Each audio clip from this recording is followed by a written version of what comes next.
Le programme que vous allez voir est librement utilisable en classe. Toutes les infos sur éducation.france5.fr.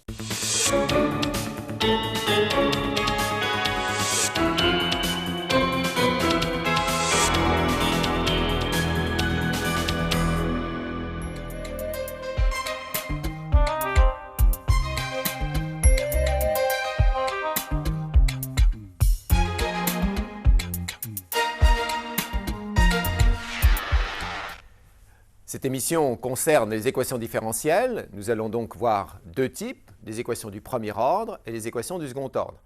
Alors vous allez voir que, comme d'habitude en mathématiques, il y a deux niveaux. Il y a un niveau qui est essentiellement technique, de résolution pratique, avec des calculs, et en même temps, il y a un niveau de compréhension du pourquoi de l'apparition d'un certain nombre de constantes qui va nous mettre en évidence des structures d'espace vectoriel. Vous allez voir que pour les équations du premier ordre, les solutions ne dépendent que d'une constante, espace vectoriel de dimension 1, alors que dans le cadre des équations différentielles du second ordre, deux constantes vont apparaître qui vont donc nous donner 2 degrés de liberté. Ces 2 degrés de liberté vont nous donner, bien entendu, une dimension 2.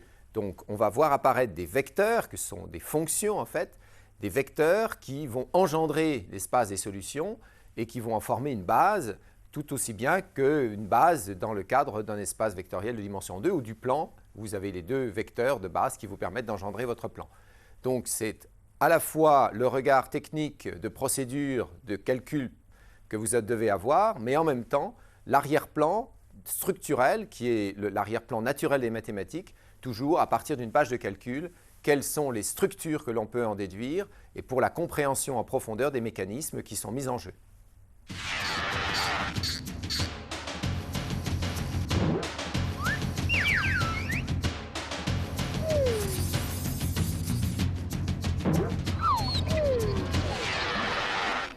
L'équation différentielle du premier ordre la plus simple, c'est celle qui est écrite devant vous.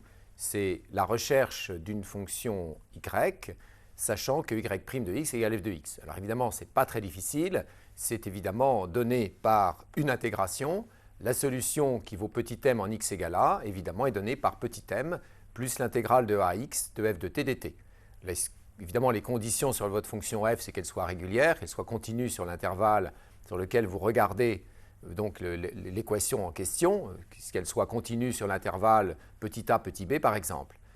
Évidemment, la solution, comme vous le voyez, dépend d'une constante, petit m, et elle est donnée avec donc, un calcul de primitives. Donc vous êtes amené à être capable de calculer des primitives.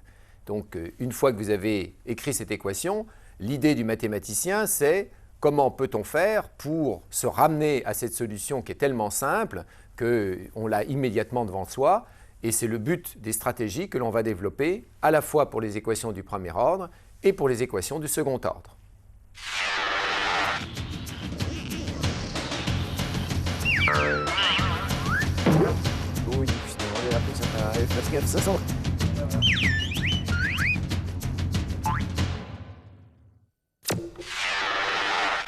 Le premier type d'équation est donc une équation du premier ordre. Elle ne fait intervenir qu'une relation linéaire entre y et y' dérivé de y.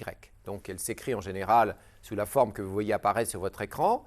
Et l'idée, c'est de se ramener à ce que nous avons vu tout à l'heure, c'est-à-dire une équation qui est donnée par une dérivée exacte égale à une fonction donnée. Donc comment transformer ce premier membre de l'équation, a de xy' plus b de xy, de telle sorte qu'il devienne exactement une dérivée d'une fonction. Alors en général, évidemment, ce n'est pas le cas. Donc qu'est-ce que l'on fait? Eh bien, on essaye de transformer ce premier membre de cette équation en une dérivée exacte par la multiplication d'une fonction u que l'on va essayer de déterminer. Donc on multiplie par u. Alors c'est une méthode qui avait été utilisée par Sophus Lie à la fin du XIXe siècle. C'est une méthode que d'ailleurs vous ne trouverez peut-être pas dans les livres parce que ce n'est pas exactement comme ça qu'on fait. On résout l'équation homogène et on cherche une solution particulière. Ce que je vous propose, c'est une stratégie beaucoup plus percutante qui apparaît directement sur l'ensemble et qui en même temps est une stratégie qui a été utilisée ultérieurement dans le cadre des équations dérivées partielles et qui a donné lieu à une structure qu'on appelle la structure de groupe de Lie et une structure d'algèbre de Lie qui sont des structures extrêmement efficaces pour l'étude d'un certain nombre d'équations aux dérivées partielles. Donc c'est pour le fait même que cette méthode est une méthode qui se généralise plus loin que je vous propose de l'expliciter devant vous.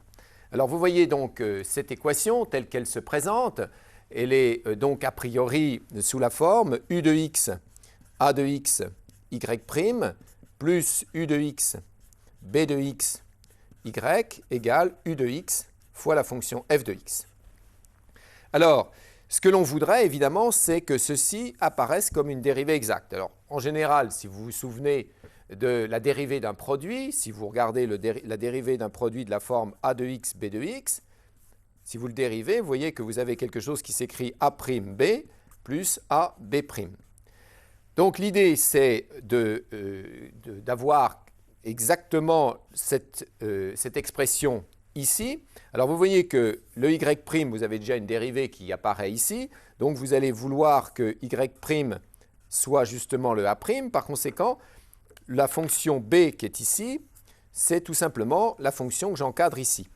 Mais si b est cette fonction-là, à ce moment-là, le b', eh bien, il n'y a pas tellement de choix, parce que comme y c'est a, puisque y' c'est a', eh bien b', c'est nécessairement ce que j'ai encadré en vert. Donc, ce que j'ai immédiatement comme condition, c'est d'écrire que la fonction b de x, c'est la fonction u de x, a de x, pendant que la fonction b', c'est la fonction u de x, petit b de x. Autrement dit, pour pouvoir rendre compatibles ces deux équations, il faut que la dérivée de cette expression soit exactement la dérivée de la fonction qui est exactement en dessous. Donc c'est ce que je vais faire. Je vais donc calculer la dérivée de la première. Et donc u de x, a de x, que je dérive, doit par conséquent être égal à u de x fois b de x. Ceci va me donner une condition, bien entendu, sur la fonction u qui, a priori, est quelconque pour le moment. Elle est évidemment différenciable, tous les coefficients sont différenciables, donc, a priori, je n'ai pas de difficulté pour faire tous ces calculs.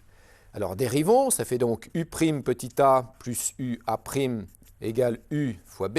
J'ai oublié les petits x, on comprend bien ce que ça veut dire. Et je vais donc regrouper les termes et écrire que u' fois a est égal à u fois b moins a'. Autrement dit, si ma fonction u n'est pas nulle, identiquement nulle, et si elle n'est pas nulle sur un intervalle, je vais pouvoir écrire que u' de x sur u de x est égal à b sur a de x moins a' sur a de x. Alors vous voyez que ici, je vois apparaître une dérivée logarithmique de la fonction u, et donc maintenant, en calculant les primitives de ces expressions, je vais pouvoir obtenir un candidat pour la fonction u. Alors en prenant donc une des primitives de cette fonction, j'obtiens que le logarithme de valeur absolue de x est égal à donc, une primitive de b sur a de t dt. Et ensuite, j'ai moins l'intégrale. Alors, l'intégrale de a' sur a, eh bien, c'est de nouveau un logarithme de module de petit a, de valeur absolue de petit a. Et en explicitant ceci, eh bien, vous voyez que ça me donne que u de x comme candidat, c'est 1 sur a de x fois l'exponentielle de l'intégrale, par exemple, si je travaille sur un intervalle du type petit ax, donc je vais prendre la primitive qui s'annule en petit a, puisque j'ai tout le choix que je veux, de b de t sur a de t dt. Donc le candidat pour la fonction, un candidat pour la fonction, et le voilà. Donc si je prends cette fonction, je tombe exactement sur la dérivée que j'annonçais au départ, c'est-à-dire je constate que j'obtiens le résultat suivant, j'obtiens y' multiplié par b plus yb' égale u de x fois la fonction f de x. La fonction u, la voici, donc je connais parfaitement cette expression, et l'expression qui est ici est évidemment une dérivée exacte. Donc j'ai gagné, je suis ramené à l'équation de départ, qui était du type y' égale f de x, et j'obtiens en définitive que yb' égale u de x fois f de x, ce qui me permet d'écrire que y de x fois b de x est égal à une constante c plus une primitive, donc mettons de A à X, de U de t, f de t dt. En définitive, la solution va s'écrire C sur B de X. B de X, je vous rappelle que je sais l'écrire. B de X, c'est tout simplement U petit a. Et par conséquent, j'obtiens que le résultat, c'est cette expression-ci que je vais maintenant pouvoir interpréter. Interpréter en constatant que, premièrement, les solutions dépendent d'une constante arbitraire C, plus une solution qui est une solution particulière, puisque si je fais C égale 0, cette fonction est une solution de mon équation. Donc j'ai une solution de l'équation dépendant d'un paramètre, donc dimension 1 par rapport à l'espace vectoriel, si j'ai une équation qui est homogène, c'est-à-dire si je fais f égale 0, vous voyez que ceci disparaît. Donc pour l'équation homogène, dépendance d'un paramètre dimension 1, équation du premier ordre, dimension 1, donc le premier ordre se répercute sur les solutions avec la dépendance d'une constante, et une solution particulière, donc ceci c'est la solution de l'équation correspondant à f égale 0, c'est ce qu'on appelle l'équation homogène, et ceci c'est une solution particulière. Donc voilà l'ensemble de votre résolution qui est donc correspondant au résultat final qui est tout simplement de nouveau résoudre y' égale f de x.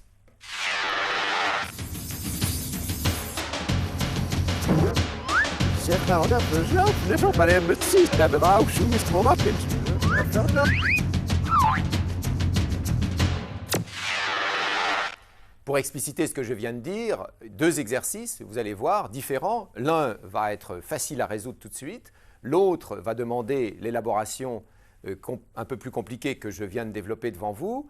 Et donc, dans le premier cas, je vais me tourner vers Alain et lui demander quelle est l'équation différentielle la plus simple que vous connaissiez. Oui, c'est une équation du type y' égale f. Oui, puisqu'il suffit de trouver une primitive de f. D'accord. Donc, dans un cas comme ça, la solution, ce sera y, une primitive de f, plus une constante. D'accord. Donc ici, on a quelque chose qui est une somme. Alors évidemment, on pense tout de suite à quel type de dérivée? Mais ça ressemble un peu à la dérivée d'un produit. Bon, alors est-ce que c'est le cas? Et on va le vérifier. Donc on sait que si on a un produit de deux fonctions, a de x fois b de x, oui, et qu'on le dérive, ce sera de la forme a' de x fois b de x, oui, plus a de x fois b' de x. Oui. Donc ici, on a envie de dire que a est égal à y,